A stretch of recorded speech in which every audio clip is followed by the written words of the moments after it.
2012 graduate with a Bachelor's of Science in Nutrition and Dietetics, a Master's in Human Nutrition from Texas State University, and recently received her PhD in Public Health Education. She currently serves as a public health epidemiologist for the U.S. COVID-19 response, and it is my pleasure to introduce you to our graduate, our alumnus, Dr. Nana Baryeh.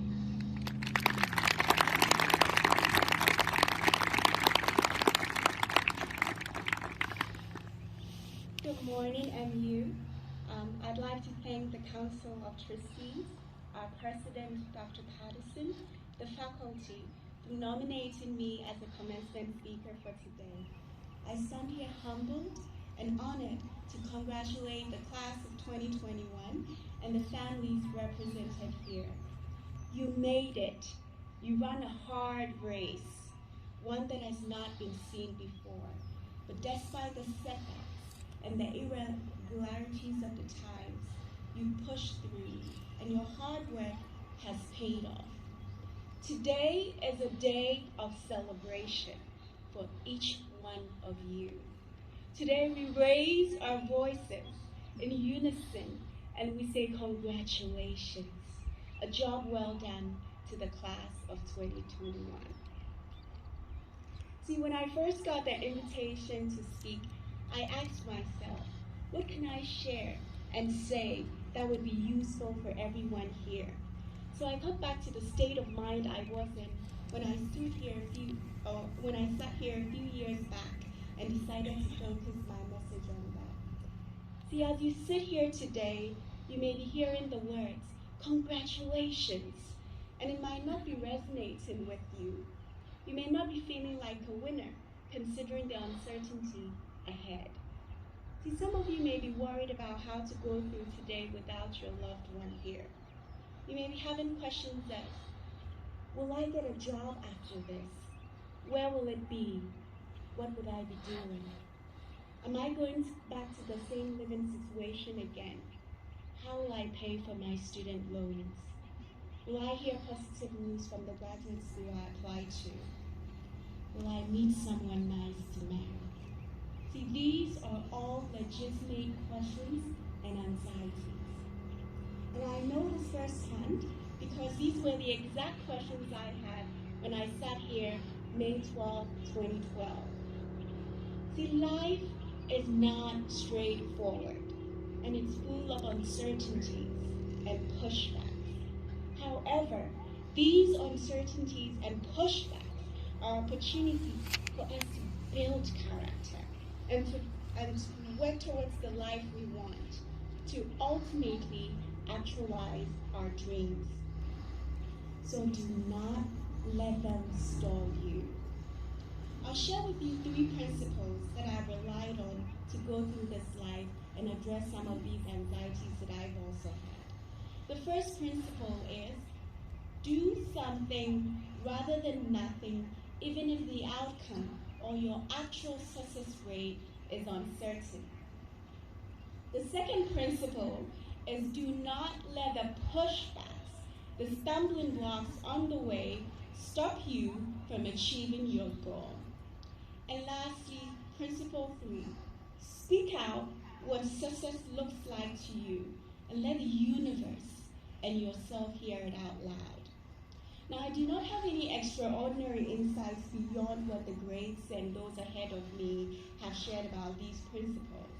But what I have is my own life stories and how I've applied these principles. So today, my hope is that as I share these stories, that you'll be encouraged, that you'll be fired up, and as you move on in life to address your own uncertainties and pushbacks. So principle 1, do something rather than nothing, even if the outcome or the success rate is uncertain. Now picture this, Sicily, 1912. It's a Golden Girls reference, just joking. But it's November 2020, and we're in the middle of a pandemic. I'm towards the end of my dissertation, and I've been growing anxious. First, I lost my mom the year before, and she was my cheerleader. My son, who's now 19 months, did not get to meet her. Secondly, I applied for many jobs and gotten about 3 interviews, one of which I actually went to the second round, but did not get an offer. So a few weeks before my dissertation, I applied again for jobs and I scored an interview. It was for a public health epidemiology role with a global health company. So I decided to do something. Now I knew that I had to set myself apart from the other candidates. So I decided to invite my future employers to my dissertation defense. Now I know what you're thinking. What? It's a risky move. I could either impress them or they could lose interest in me before the interview. But my intent there was to remove the guesswork for them. I wanted to illustrate in a high-pressure environment what they'll be getting from me if they hired me in real time. You may ask, the outcome?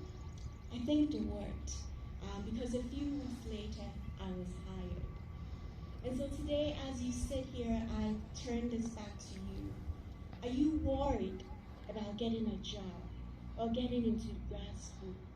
It's okay to have these anxieties about the uncertain future, but do not stop there in that state. Do something rather than nothing, even if the outcome is uncertain. And see, that's something maybe as small as adding a contact on LinkedIn, or as big as putting your picture and qualifications on a billboard on the road near the desired employer. True story, by the way, for another time. But at least you have a 50% chance of being successful rather than a 0% chance.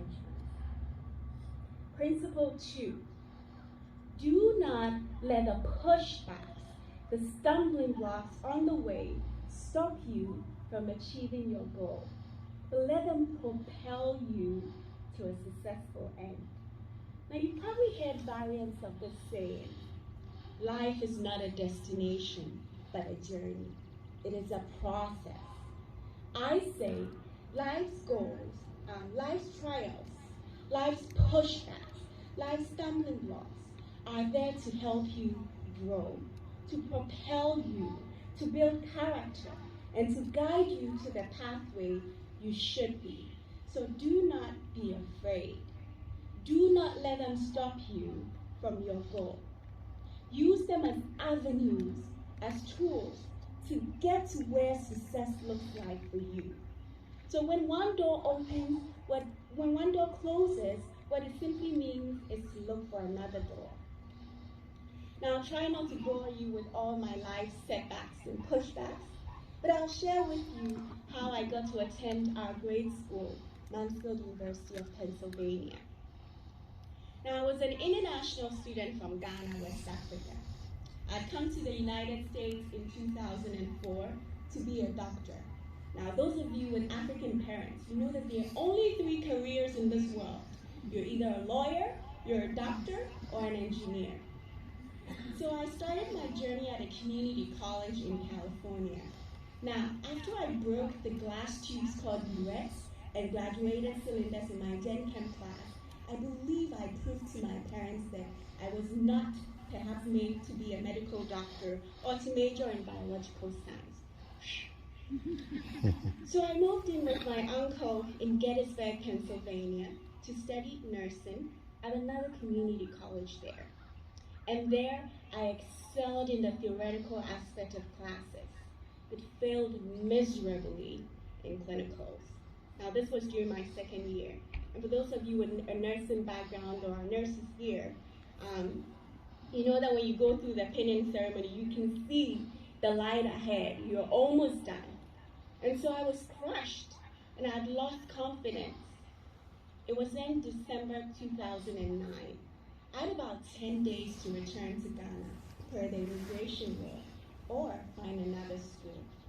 See, also by this time, my friends who had stayed in Ghana and gone to school there had graduated with their bachelor's degrees. And for some, wedding invitations were already pouring in.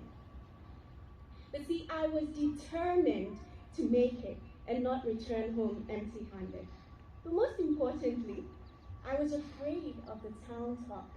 That, hey, Nana had gone to America for 5 years and had returned back as nothing, not as a lawyer, not as a doctor, not as an engineer.